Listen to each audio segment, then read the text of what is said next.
in hypothesis testing, it's quite important for us to understand what a one-tailed or a two-tailed test is. So, for example, we were able to make our sampling distribution, and we wanted to do a one-tailed test. A one-tailed test can either be testing for this,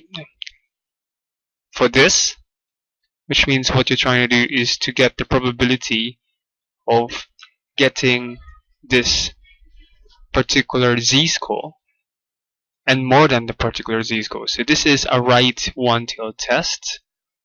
Well, this is what you're doing, more than the zi, or you can write it down this way if you like. Another kind of distribution, another kind of one-tailed test is if you do it on the left side,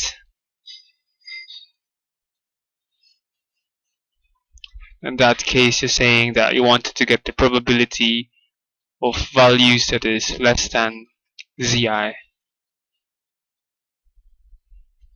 And another case is if you wanted to make a two-tailed test, and a two-tailed test is of course one on the left and one on the right. So this is what you're getting. So it's kind of saying like you particularly know about a particular zi. By the way, this zi is a different zi, so I'll just mark it z prime, because you notice that this zi, depending on whether you are on a standard, if you are on a standard normal curve, then this zi's are just the same value, and the only difference is if this was standard and this is 0 and this is 0, and the only difference is this zi is negative.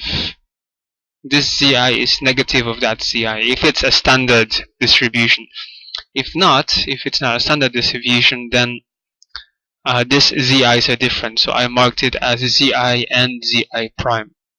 Now let's say for example that you want to do a two-tailed test, and then what you're doing is you're getting the probability of something less than zi prime